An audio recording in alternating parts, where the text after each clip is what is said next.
Hi, everyone. Welcome to week one of the Fall 2021 Bright Futures Career Speaker Series.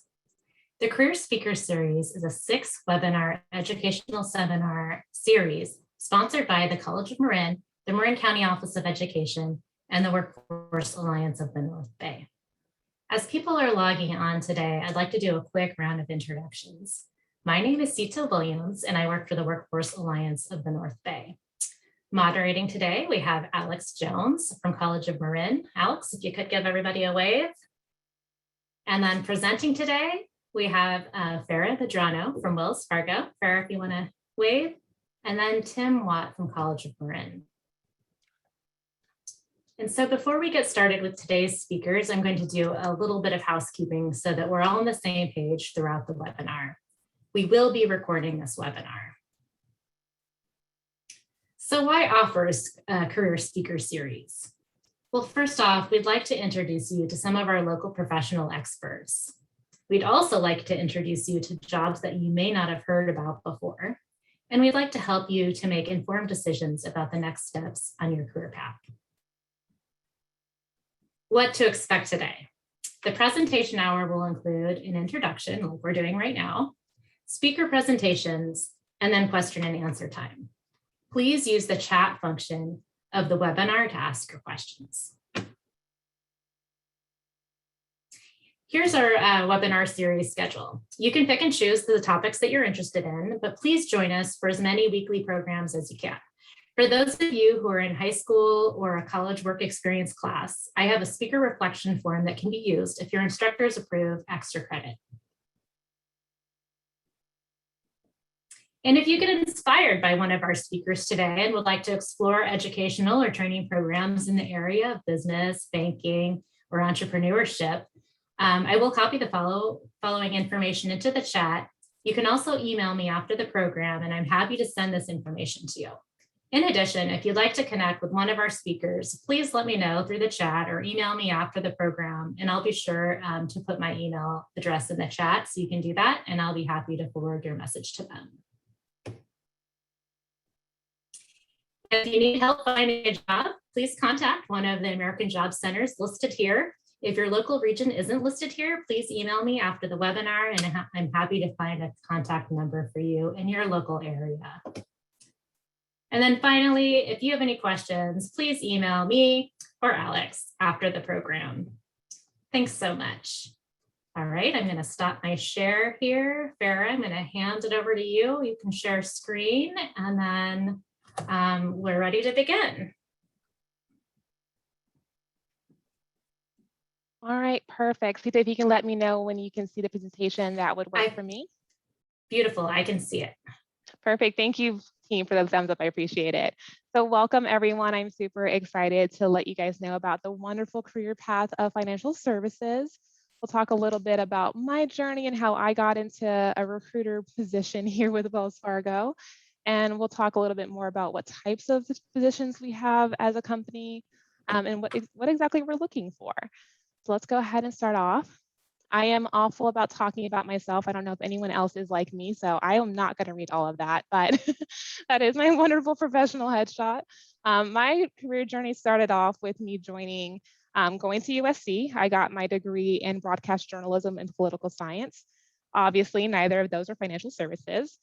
And I ended up getting into a position, an opportunity with a Target in retail to be a human resources manager. And that literally came from just transferring my skills of interviewing people for TV to interviewing them to get a new job. So I was really excited to kind of keep some of that skill set there. From there, I found a real love and passion for recruitment and really enjoyed helping people find their first jobs and really find their career path. And so from there, I was able to transition into being a recruiter for Target and then ultimately landed into Wells Fargo. And like many of you who are saying, I've never had math or like strong math skills. I have never saw myself going into finance. What is a banker? Those are pretty much all the questions I had prior to applying, but really quickly learned that if you have any customer service experience or just a knack of interacting with others and helping them succeed, you do really well in financial services. So let's go ahead and talk about why financial services. Well, first and foremost, I think everyone here probably has a banking account. If you don't have a banking account, someone you know has a banking account. Money makes the world go round. So financial services is definitely a long-standing career that has existed long before, and it's going to exist long after everything. If you're like, as I mentioned before, if you're not a numbers person, that's okay. You don't have to know how to do, complex problems on your own. We have calculators, we have counters, we have things for that. It really is more about, are you a people person? Opportunities for growth are just phenomenal with banking. As you can tell, a lot of our entry-level positions are called teller or banker, and a lot of those people go on to do amazing things through a company. I know so many people who started off as a teller for their first job assignment, worked their way up to being the branch manager and district level management. I know others who started off as a teller and then became a recruiter like me. My favorite joke about Wells Fargo is that if you're looking for a job, we literally can hire everyone. Our mascot is our wonderful horses, and we literally hire people to tend our horses. So there's a job out here for everyone. It's dynamic, it's ever changing, much like a lot of the world. We have to keep up with where we're currently at. Banking 50 years ago looks very different than banking now. Banking now you can do on your phone. People can deposit checks from just a text message. It's wild and changing. So the past and what you can do is forever changing as well. Great hours. If you've ever worked retail or you know anyone who works retail, I used to have to work those Black Friday shifts and they're not very fun. Wells Fargo is a federal bank and we're closed on all national holidays, as well as generally open between the hours of 9 a.m. to 6 p.m. Monday through Saturday. So great hours. I got some nods from the panel over there. And then self-educating. We as a company and financial services as a whole is really, really big on watching continued growth and watching people grow through our company. And a part of that we understand requires giving you the tools to do that. So there's great opportunities for training. There's great opportunities and programs around just resources and making sure that you have all the tools at the ready to explore and enter new opportunities. So if you're going from the teller to recruiter, we don't expect you to know how to do that off the bat. We'll make sure that you have the right training in place to get you there. Okay, and so these are just some of the roles. I'm not going to go through all of them, but as you can tell, there isn't just the standard thing when you think of banking. There's not just the teller and the banker and the people that you see front side. There's also some people we call back office who work for us. So we have compliance teams who really kind of run making sure that we're doing what we're supposed to do. They make sure that we're doing everything the right way for the customer as well as for the bank. And that can go into like our internal audit teams. We have legal lawyers on the team. And then also some fun sides like the press release people. So in our communications department, we have a really strong and great community outreach program as well. So community relations is a giant department. I fall underneath human resources. So again, I'm not in the bank itself, but I'm a recruiter. So I'm in human resources. And then of course, as I mentioned, we're ever changing. Banking is literally as easy as having your phone on you. So IT is huge in financial services. So being able to have someone who likes to create websites or is able to walk our customers through how to use our website and our apps, those are all positions that are also available here at Wells Fargo. And so I want to just kind of give you an idea. Like I mentioned, you don't have to have a degree in finance. You don't have to have a master's or a doctorate in business association. It really is more about those experiences and transferable skills that you may have from customer service and being able to relate to others. If you want to get into the industry, I would say the easiest way is literally to network. You can literally walk into your branch and ask them if they're hiring, ask them what opportunities there are, ask them for the contact of the nearby recruiter. That would be the best way to just kind of make sure you get your foot through the door. But also read up on the company. I will tout and push Wells Fargo all day, not just because it's my job, because I truly love this company, but it may not be a great fit for you, and that's okay. There's other companies, other financial institutions, so just make sure you are reading their About Me section, and that's true for any job. Make sure that they align to what you're looking for. Another great way, if you are a college student or are pursuing a financial degree, is to go through a financial analyst program or internship. Wells Fargo offers them for both the winter and the summer options. You can find them on wellsfargojobs.com/first-entry. But again, just look for internships and look for that term of financial analyst. It'll be another back office position. They do involve numbers, but again, it's a really great way to kind of get in and see how the inner workings of a financial institution. And like I mentioned, go to your local branch. Don't be afraid to just walk up there and tell them that you're interested in learning more or interested in a job. And transferable skills for those of you who may be in construction or maybe into just something that you think is way off the beaten path from ending up in financial services. It really is about being able to explain why you have a passion for the job you currently have or what you've been really great at that current job and how you think it can apply to Wells Fargo. And so a really great way to do that is just when you look at our job openings, make sure you're checking out our desired skills and required skills, see what already highlights to you as things that you know you're good at or want to be good at, and be able to explain your experience on how you've been able to do that thus far.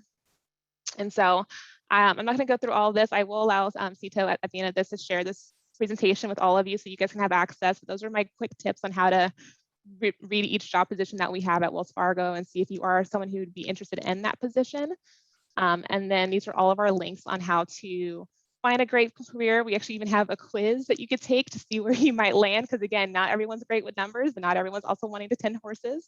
So if you're somewhere in between there, that quiz will help you find the right spot, as well as what to expect for a candidate experience. So I do want to leave time to ask any questions if there are any.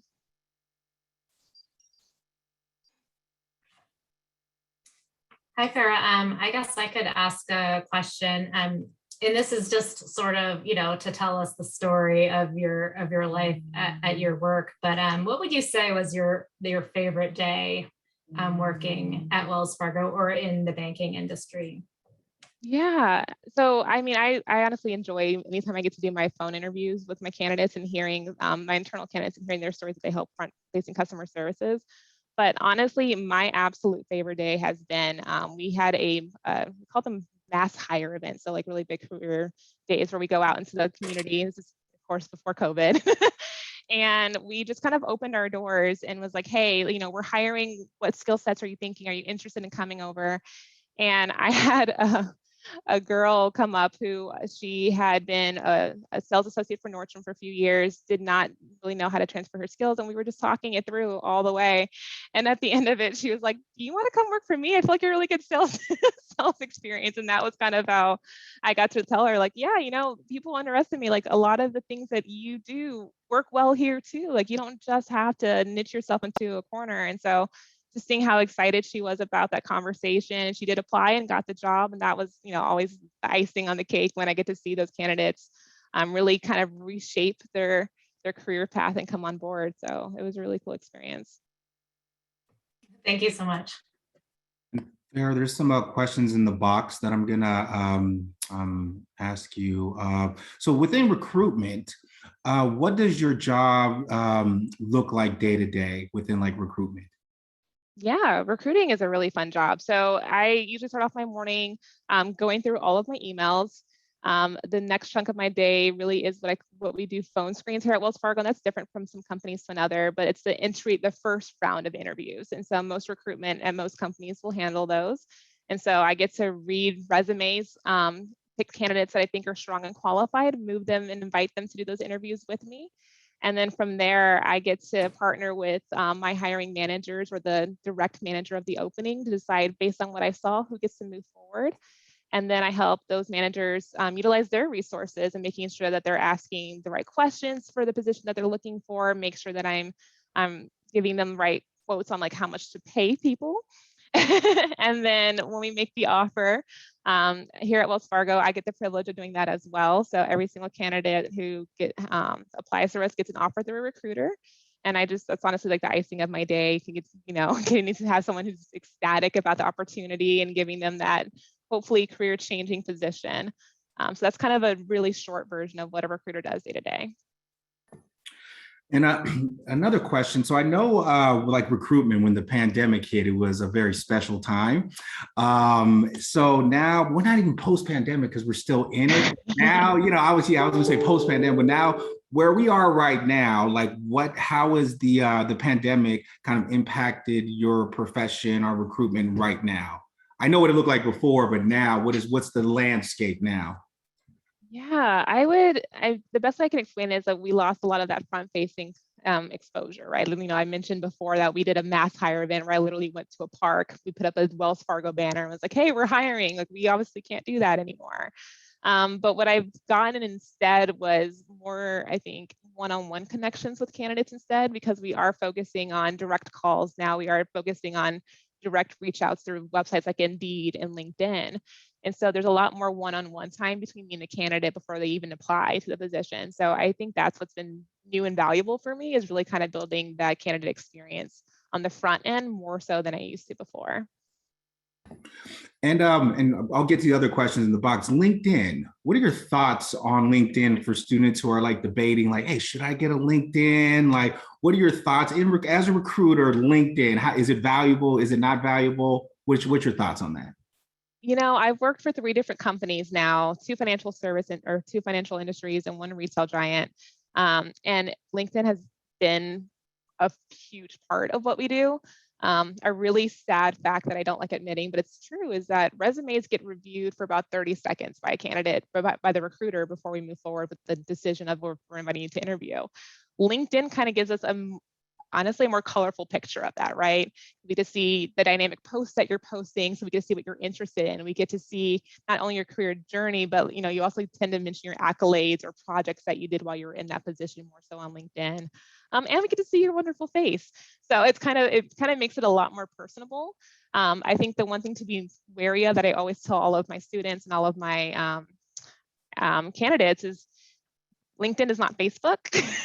So, I don't want to see, your beach bikini picture. I don't want to see, anything that would be inappropriate for the workplace on there. So just keep that in mind as well. But definitely show me that you did that volunteer project. Definitely show me that you aced your exam in college. Definitely show me that, if you're an Eagle Scout, what that Eagle project was. It gives us a really good snapshot of what you look like, more so than I think a resume can. Thank you for that. Yeah, so LinkedIn, go ahead and do that, y'all. So this is good. These are all great questions, everybody. Thank you. What made you stay with this job, as it was a little bit different from journalism? Yeah, journalism, I absolutely loved it. I was one of those who woke up one day and knew I was going to be a journalist, and I was 8 years old. I started interning at 16 with journalism, and that's actually how I got into USC. It was my experience with internships, and I absolutely loved it. What ended up changing for me really ended up being, we all mature and kind of change a little bit. For me, I didn't want to keep traveling so frequently. A lot of my peers were doing it, and they were moving from state to state every 3 years. And that was honestly the one hang up for me. I'm really close to being with my family. And I, like many job seekers, really did not know how to transfer my skills of being able to record video and interview people into something that may be more corporate. And I got very, very fortunate that a mentor that I had in college was working for Target and let me know about their training program that they have for executive manager positions. And so when I went in, same thing, I read the job experience. I was looking, I'm like, oh, interviewing skills, I have that. Oh, customer service, I interact with people. Oh, just kind of going through the list. I'm like, I've done all this, just I wouldn't have thought about it. I've done all of these things. And so when I applied for it, was able to speak to that. The hiring managers were able to recognize it as well, and allowed me to enter into their training program to be a human resources manager for them. So that was my journey. I think, a lot of people kind of find that flight during college as well. Like a couple of years in, you're like, okay, maybe not. My favorite joke is my husband started off as a pharmacist, and he's now in fintech as well, so financial technology. So we all kind of start off one way, but don't think of it as like, oh, I've wasted those years, or oh, I can't believe I'm switching my whole life around. Like, that's not the case. You're just journeying into a new position from the things you've already built upon. Thank you. I'm going to stay in journalism for just a little bit longer here. Question. So in journalism right now, some of your colleagues that you went to school with, maybe some of the students or community members may be interested in journalism. What are your thoughts on the employment trend? I know things are digital now. This isn't like what I was going to say, what is that? Spider-Man, the Daily Bugle? Never mind, I'm showing my age. The Daily Planet from Superman. Yeah. Yeah. So within the journalism spaces, what does that look like now? Do you know what that landscape or that industry is looking like now? Yeah, I do actually. I'm so really close friends to a lot of my journalist friends, and so it is a hard road. I mean, being very transparent, because what this panel's for, compensation wise has always been a lot lower than what I always say they deserve. I can't give you direct numbers at this time, but I remember when I started 10, 11 years ago, The offer I got from Target and retail was double what they were offering me to be a journalist. And the position keeps evolving with technology, so you end up having more responsibilities. When I was in the industry, we had a multimedia journalist who, videographer, I guess, the guy who did our camera shots while I stood in front of the camera and spoke. But even just 4 years before that, there was a person who wrote the script, and there was the face who was the reporter, and then there was the videographer, and then there was even sometimes a driver. So we, mold down from a team of 4 to a team of 2 while I was there. My friends now are telling me that they're a team of 1. And they're affectionately called predators. So they're producer, writer, editors. You've probably seen, a person on the street with a camera on a tripod while they're doing their stand-up. And that's just the culture of it all. So it has changed quite significantly to being someone who's an all-in-one. So it does take, someone who's really, really fast-paced environment, someone who's really good under pressure, someone who's not afraid to drive and has their license, because you do have to drive yourself to these locations now. But it has changed quite a bit. But at the same time, I think it's really an environment meant for people who are coming out of college, right? Because they're looking for people who have strong social media skills and can really utilize that platform. They're looking for people who are coming up with new and engineering ways of how to bring content to people. I mean, after you've lived some time, you see like the content and the news articles are the same, but it's how they're changing it to present them that's making them resonate. I mean, I'm aging myself, but BuzzFeed was created after I graduated from college. And I remember watching it going, oh, this is just, the newest Daily Mail, like the newest, trash articles. And then they started dropping bombshell after bombshell of these like deep investigative journalism pieces on an internet platform where their revenue is purely ad-based.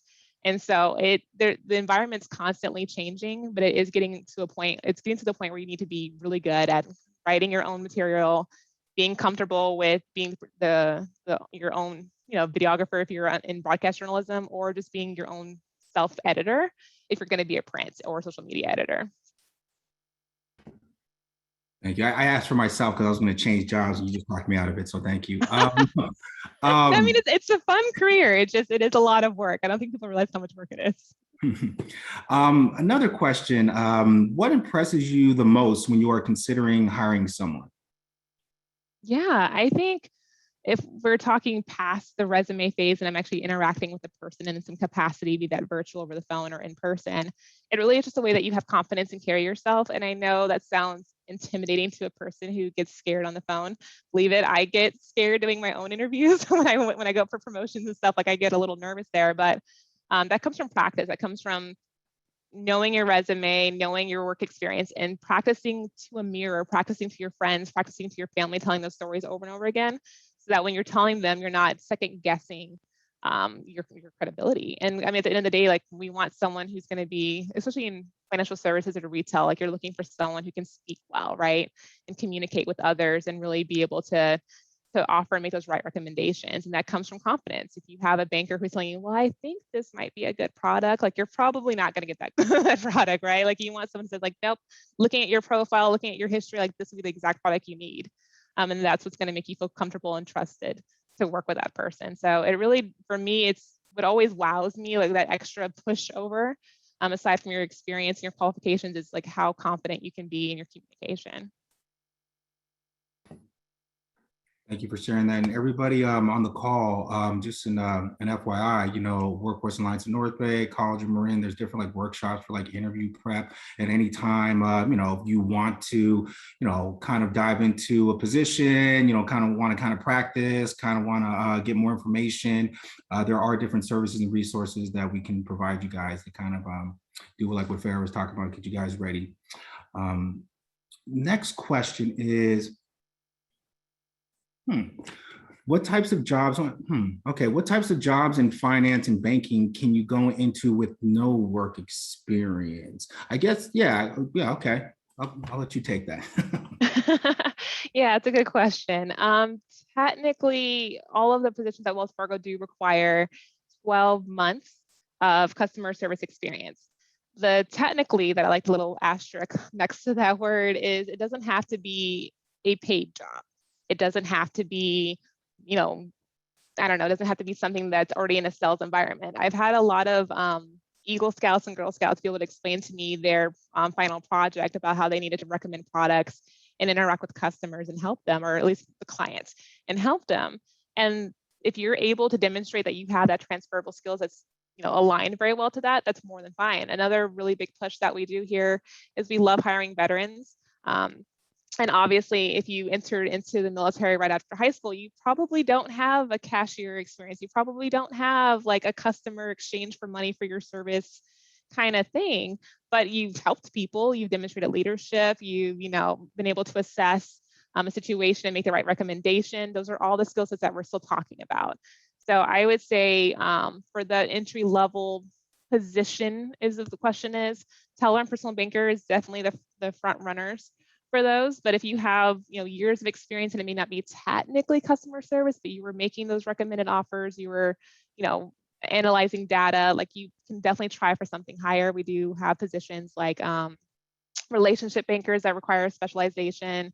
I've had service managers even come in who've had no financial service experience before, but have had really strong leadership experience in other capacities, have made it over. I've had college students, like I mentioned, I was a college student who got to run an entire Target store, and I didn't have the business management degree because I had the training program. And so Wells Fargo does have those opportunities as well to make sure that you're trained up and comfortable before we put you into the position. A very good question. Thank you so much. I have a quick question. I'm going to interject here. So my second job in my life was working as a Wells Fargo teller. I think it was during my senior year in high school, and it was an awesome job. But I would imagine those customer service skills are really important, because you're like the customer facing person between people and their money, And I remember one time I was new, and I, carded somebody to make sure they were who they said they were. And they said, well, I've been going to this bank, longer than you've been alive. And so I really had to pull on all those, and I'm sure that, not all customers are like that, but, that person had been coming to the bank for years and years and years. And I was the newbie, And so I would imagine you guys, you have a internal training where you're able to help folks, learn how to work with the customers and handle situations that might come up that they might not be anticipating.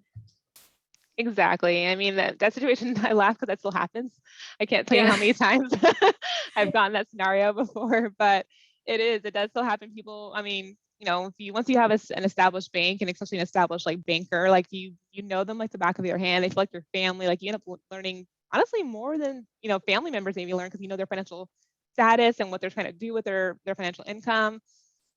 Sorry, I have all these timers today. I'm so sorry. But what I would say is leaning on your peers is definitely the first and foremost thing to do, because they've experienced it. As I mentioned, I know the story because they've experienced it. So lean on your peers, ask them how to get through it. Trusting your training. Every rule that we have is because it protects the customer. And I always say, like, if you forget exactly how it protects them, just remind them that it's to protect them. And then, phone a friend. Right. But you can process later. Yeah, exactly. But make sure that everything you're doing is, makes you feel good. A lot of customer service is like that gut feeling. Like if it doesn't feel right, it probably isn't right. So definitely always refer to your manager or your mentor trainer that you have at your location to help you out. But definitely there's training doesn't stop. We may have the formal sitting at the computer, but as you continue through your journey, I've been in my role for, it's like 8 years as a recruiter total, 5 years with Wells Fargo. I'm still learning. So you never stop learning and just never stop asking the right questions. Yeah. So just check in, and those are good life lessons too, like good approaches to life. Use your resources, call on your colleagues, and follow the rules because they're there for a reason. So exactly. Thanks so much. Thank you so much, Farah. And if anybody has any questions that come up later, feel free to put them in the chat. If you're interested in different opportunities with Wells Fargo, connect with us. We'll connect you with Farah. There's another person. If you got a LinkedIn, add to your network. Just throwing that out there again. But thank you so much. I appreciate you taking time to chat with everybody today. Absolutely. Thank you. Thank you for having me. I loved it. Mm-hmm. And now we're going to transition, jump over to Tim. Tim, if you would like to start, just kind of letting the participants, everybody on the call, know a little bit about you, your history, what you're doing now, whatever you feel like you want to share. Thank you. Thank you very much. All right. First thing, I can't see everybody's faces because the way this works is a webinar, but I'm going to pretend I can see you. I want every single one of you, including Angela and Ava and Bobby and Franklin and Isabel. I want both your hands up in the air, wherever you're at. Okay, you're sitting in the living room, you're sitting in the library. I don't care. I want both your hands up. Come on, everybody. Alex, that's you too. You got to get your hands up here. Okay, when I count to 3, we're going to say the same thing at the top of our voice. We're going to yell, glory. All right, 1, 2, 3, glory. Come on, I can't hear you, everybody. 1, 2, 3, glory. That is why you are here today. You just didn't know it until now. All right. You are on your own journey and you're here because you want to learn about, well, career and job and providing for yourself and your family and doing great things with your life, making this world a better place. That's what this is all about. You are on your own personal journey towards glory, and we are here to help you. All right. That's really why we're here. And it's on that note, who am I? I'm some guy who teaches over at College of Marin. All right. Now, you know about that guy who goes to college right out of high school, he picks his major, and then he spends 45 years in that same job and then retires and then goes off and finds seashells on the beach in Miami? That ain't me. Okay. I went to school for one thing. I had a bunch of other jobs in my career. I teach now at College of Marin in the business department. I fell into teaching by accident 9 years ago.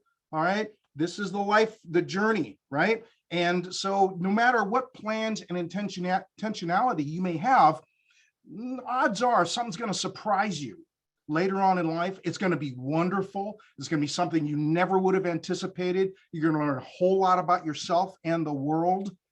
I've been a bank teller. I've been a bank teller at First Interstate Bank that eventually got bought by Wells Fargo, right?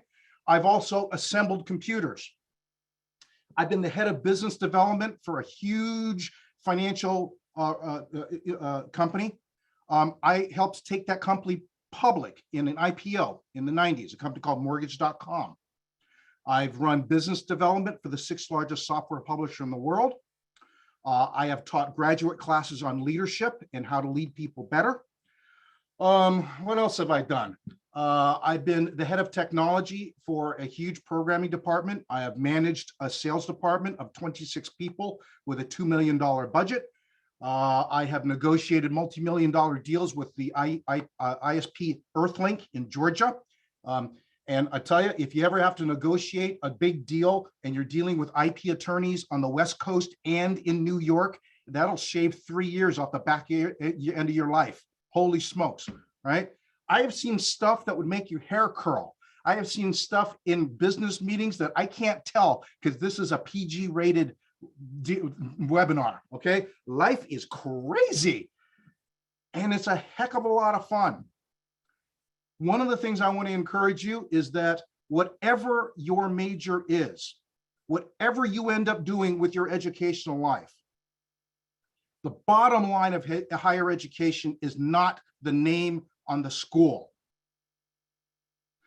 The value of higher education begins and ends with your instructors. Think about this for a second. If you take any class, whether it's Business 101 or accounting or nursing, or maybe there's 2 or 3 different professors offering that class, right? You're not going to take it twice, not if you pass. So choose wisely. Don't pick based on your schedule. I want to go to my beach and work with a tan and in Capitola on Fridays. No, do your research and take it from the professor who knows what the heck they're talking about. Trust me, I've gotten my bachelor's degree. I got a master's degree in finance. All that matters is what you actually learn. And that depends on the instructor you have in the class. Now, I will tell you this. I teach full-time now in the business department at College of Marin. Starting in January, I will be the incoming department chair. I am having a heck of a lot of fun because life is too short to not enjoy your job. If you don't enjoy your job, holy smokes, go find another one, because being miserable at something you do 40, 50, 60 hours a week, that is not a good life. That movie does not end well. You know what I'm talking about? All right. So why did I have such a crazy life's journey? Well, you know, I went to college. Right out of high school, I went to UC Berkeley as an electrical engineering major. Okay. I didn't end up to be an engineer. And, you know, as you can tell, I'm Asian, I'm Chinese, right? So when you go out of high school into Berkeley as an engineering student, my mom was the proudest Asian mom in all of San Mateo County. You know what I'm talking about? Those jokes are real. Okay. Why you get B? You not Bijan, you Asian. Yeah, that's a real joke. It hurts me to say that. Okay. So that can happen. Right. Yeah. But I didn't graduate as an engineer. I started working at a company in heavy equipment leasing, and I hated it because they were mean, cruel people who enjoyed making people miserable. So I went back to college. Went back to college to get my business degree, met a girl, fell in love. We got married. I had a kid. We need to put some formula on the shelf. Real life, my friends, right? Got a job in the mortgage industry. Ends up I was good at it. I did some great things at industry. Yeah, it gets kind of a bad rap sometimes these days, but I tell you what, most of us in that industry, we did good work and we loved our job and we helped people get homes. I can't think of anything better than to see someone actually be able to get their first home. It's an incredible feeling to be a part of that, right? I rose through the ranks. I started managing, right? They promoted me several times, was on the exec committee that helped strategize, take the company public. Awesome. Stock options, awesome. Fun vacations, traveling around the world for business, awesome. 13 months later, we went bankrupt. Not so awesome. Okay, had to find another job. Started working for a construction data company in technology. Great ride. And then, you know what? Life is short. If you're going to make an impact with your life, you better get started doing it now. I took a huge left turn in my life. I left that job and took a job working as a pastor at a local church. Did that for about 2.5 years. For some of you, you understand, when you take a left turn like that in your career, many people will tell you that's career suicide. You never get back to private sector. You never get back to making real money. I was really fortunate. When I left that job and went back to private sector, I was able to find a position that paid pretty well. I ran business development for the 6th largest software publisher in the world. Great ride, huge fun. There was only one problem. The boss who hired me, the CEO I worked for, is a woman. One of the 3 most brilliant CEOs I have ever worked with. And the French parent company never liked the fact that a woman was running their American division. They flew her all the way out to Paris to fire her. And by the time she landed back in Oakland, we were all 63 of us let go. Life is stranger than fiction. You cannot make this stuff up, okay? Now, I'm not saying that's good. I'm not saying that's fair. I'm just saying it's true, right? Awful. So I said, forget it. I'm going back to school and get my master's degree. Got my master's. Just as about ready to graduate, my program director said, hey, Tim, we really like having you around. You ever considered working at the university? I said, honestly, no, but I'll try it. Said, we'll make up a position for you for 3 months until we figure out what to do with you. We don't want you to go anywhere else. So I started working at Cal State over in Hayward. 2 weeks into it, one of my old professors comes up and said, hey, Tim, you ever consider teaching? I said, honestly, no. I said, I'd like you to consider it because I want to assign you 3 classes in a week and a half. I've been teaching ever since for about 9 years. Okay, what does that mean? You end up coming to College of Marin, taking me as an instructor. I don't care what a textbook says. I honestly don't. I have no patience for textbook knowledge. I'm going to tell you how the real world works and what you really got to know to succeed in life and business. Now, that's not to say textbooks are universally wrong. That's not true at all. There's some stuff that's a little parochial, a little outdated, not really what happens in the real world, all right? I will teach you how to navigate office politics. I will teach you how to present yourself well at the company holiday party. I'll also teach you how to drink and how to hold a martini glass. Okay, because honestly, this stuff matters. I wish that it didn't, but it does.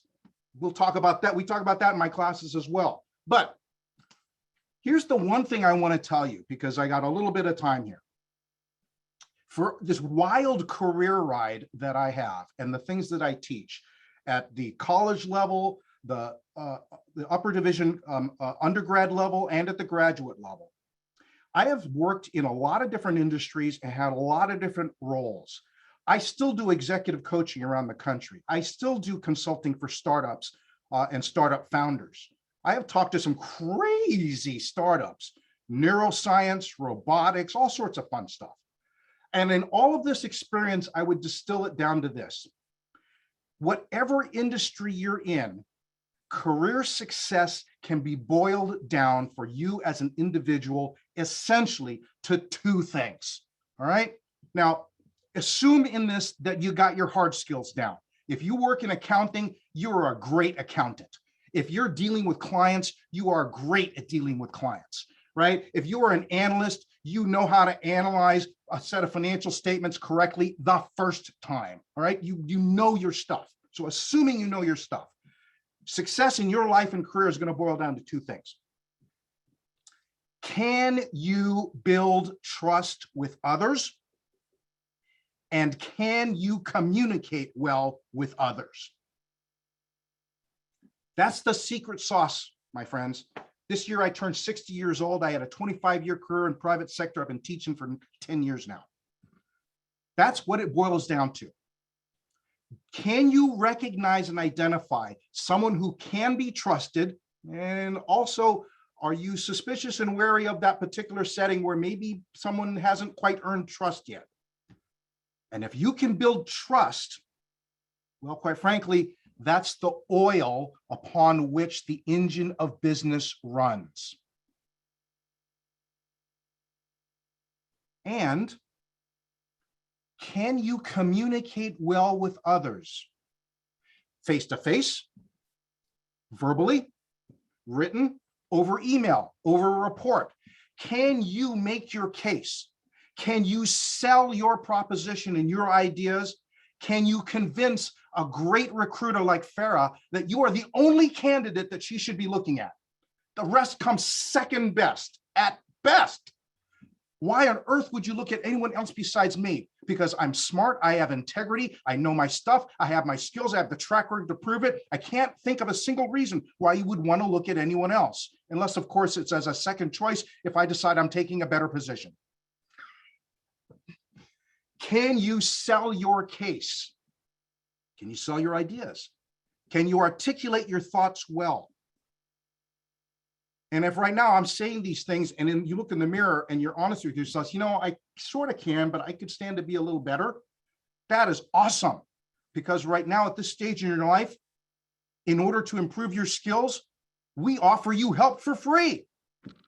If you need to learn how to write better, every community college and every four-year college has a writing lab to help you do it for free. And guess what? You get to be my age and realize, man, I got to bone up on my writing. There's someone to help me. They'll just charge me $200 an hour, right? Do it now. Not so good speaking in public. Hey, that's awesome. We got classes for you to improve in that, in being able to defend and articulate your thoughts in public. Do it now so you don't have to pay a coach to do that with you at a couple $100 an hour. So I hope this makes sense, right? Trust and communication. And of course, communication is more than just being able to speak and write. Can you hear what other people are saying? I mean, really hear. The people you manage are hurting. They need help. They're struggling. They've had to work from home in front of these crazy Zoom cameras for the last 18 months. They need help. Do you hear them? Do you really hear them? right? And what are you going to do about it, right? Oh my goodness, I got to tell you, of all the things that along the journey that I've learned, this is probably the most important thing and the thing that bears the most fruit. I've traveled just a couple of months ago, speaking with some executives struggling with their company back east in Missouri. And this is the thing we spent time talking about. Do you know your people? And do your people know that you care? Does any of you in this room as executives in this company, do you want your people to fail? Of course not. Well, when's the last time you told them? When's the last time you told them you want them to succeed? They got to hear it. They got to know it. They got to feel it. Even at the highest level, people still struggle with this stuff. I'm telling you now, so you don't have to struggle as much. All right. Now, wherever you end up pursuing your education, I think there's an enormous value in education. Opens up opportunities, opens up doors. Here's the thing. Education can't make you smart, but can help however smart you are right now.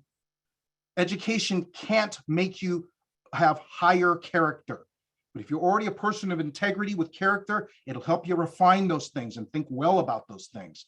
It's a huge opportunity for you. If you end up coming to college and coming to one of my classes, we'll talk about this and all sorts of other stuff. I trust that any great business program will. I got a question in the chat from Noah. What classes do you teach? Noah, I teach all kinds of classes. I teach the introduction to business, I teach many sections of that. I've taught financial accounting. I teach introduction to management, which is different than intro to business. I teach personal finance, which I think is one of the most required skills in America today. I've taught classes on leadership and entrepreneurship at both the undergrad and the graduate level. When did you realize the importance of building trust? Whether there was a specific moment where it clicked, or was it progressive? The answer to that question is yes. Yes, it was a progressive thing. And there are specific moments I can point to where, quite frankly, I got to tell you, you ever met someone who just seems like everybody loves them, everybody loves her? It's easy for her to build relationships and easy for her to get people on her side and to do things that need to be done. And then there's that other guy who struggles with every interpersonal relationship to get someone to work with them. Yeah, that's when I began to, you begin to see this. The more people you see at work, you remember, what's the secret sauce? What's the secret sauce? Why does this work? And when you sit down and chat with these people, right? Later on, late at night, 6 o'clock, just two girls having drinks at Bennigan's, you know what I mean? Right? And you find out, man, this is really the essence of it, is that they are able to build trust quickly. How on earth do you do that? Well, quite frankly, they pay me $15,000 a weekend to teach executives how to build trust quickly. All right. That's one of the huge issues in business in America today. We talk about that in some of my classes as well. So there's a huge appetite for learning, especially in today's culture, right? Who do we trust? What news source can we trust? Can we trust social media? Can I trust my neighbor? Holy smoke, right? I mean, right? This is a huge topic in community today. And it's the same thing in business. Do you teach any classes for high schoolers that are interested in taking a business career? Right now, I don't teach at high school. However, every one of my Business 101 classes, every single one of them this semester has at least 5 high school students in it. You can get in touch with Alex and with College of Marin on how, if you are a high schooler, to also take dual enrollment to be able to take college classes as well. Personally, I don't know how all of the circumstances work for that, but I do know, hey, it seems like every semester I have more and more high school students in my Business 101 classes, which is an awesome thing. It's an awesome thing. Yeah. And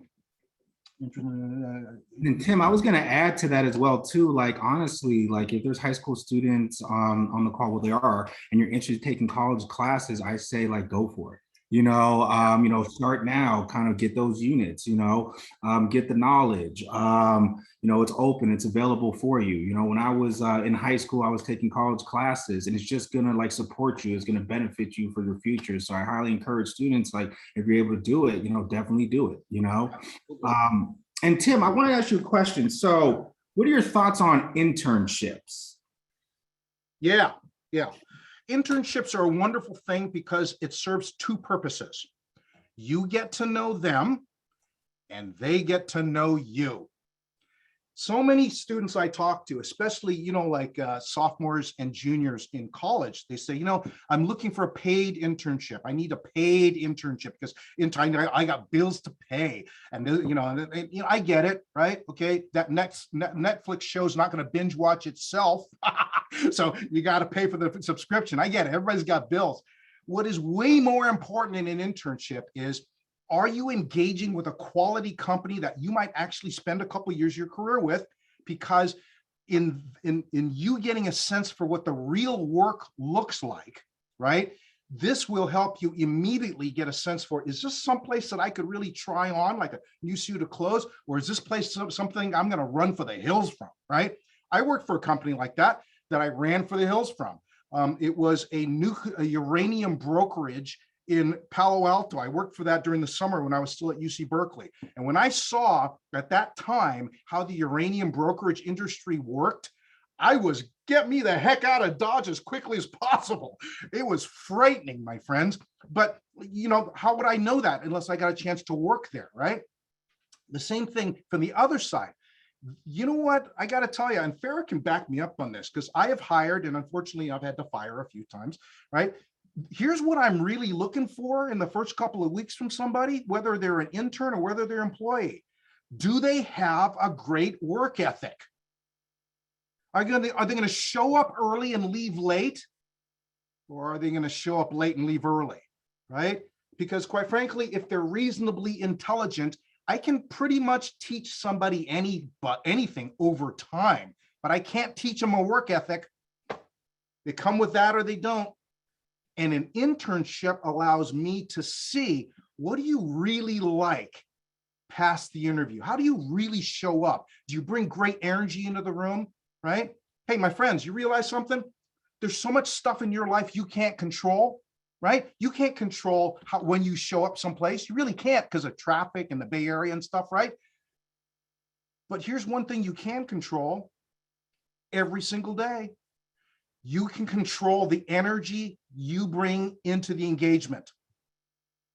You can control whether you're high energy and positive and ready to rock and roll, or whether you're that miserable Eeyore that nobody wants to have coffee with, right? This is why I had you do the whole glory exercise. It's a sneaky example to show you the energy you bring into the room makes all the difference.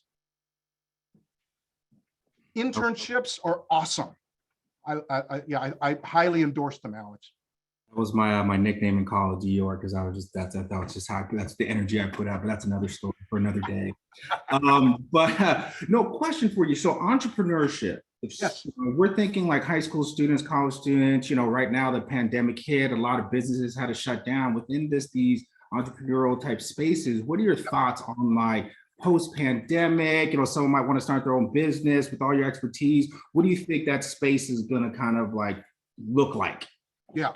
I can answer that in this way. In any space, I don't care if you're opening up a restaurant or you've got a web startup, okay? Or if you got a robotics startup or you've got the most frightening, crazy idea for neuroscience, okay? I've actually dealt with all of those. Here's the real key to success in entrepreneurship. And there's no guarantees, right? You realize still to this day, the failure rate in startups is still 90%. Okay, 9 out of 10 are going to fail. Okay, here's the best chance you got at being one of the ones that succeed. Are you sitting down? You're all sitting down. Okay. Right. Are you actually solving someone else's problem or easing their pain?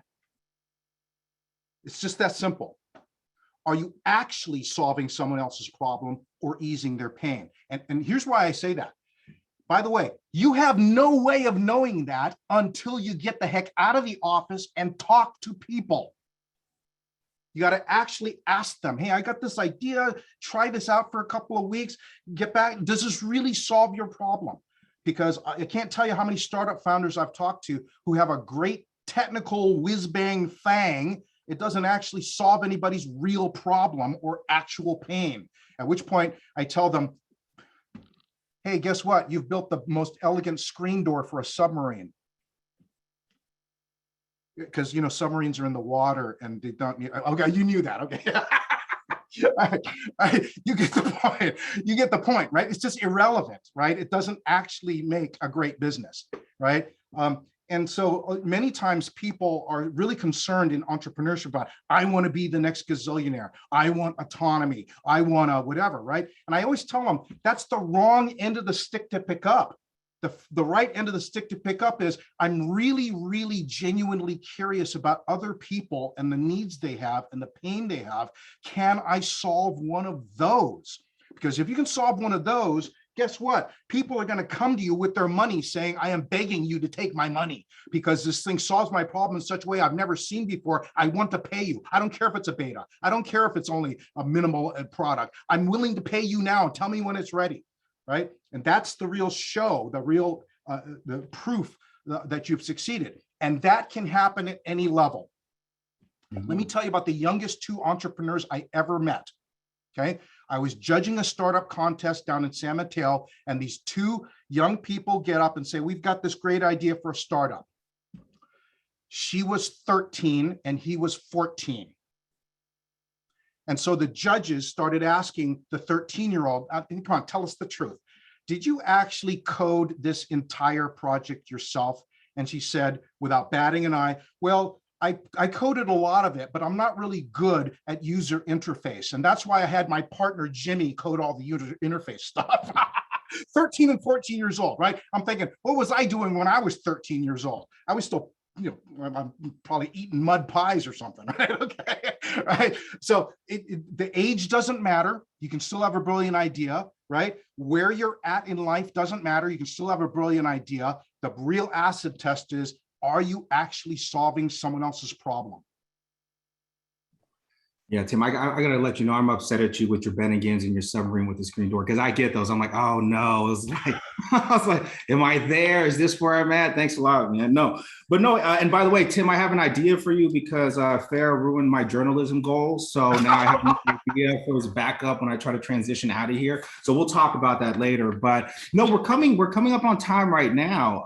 If there's one last thing you want to share with anybody, feel free, and then we'll pass it off to Cedar and wrap up, and appreciate it, guys. Thank you. Absolutely. One last thing I would tell you, yeah. If you have the opportunity in your life to pursue more education, drop everything and take it.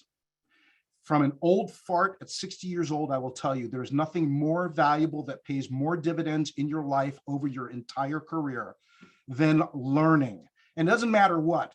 I can teach you an entire semester-long class on coffee, how to roast coffee, why coffee is wonderful, why you should never buy coffee at Pete's or Starbucks ever again, for goodness sake.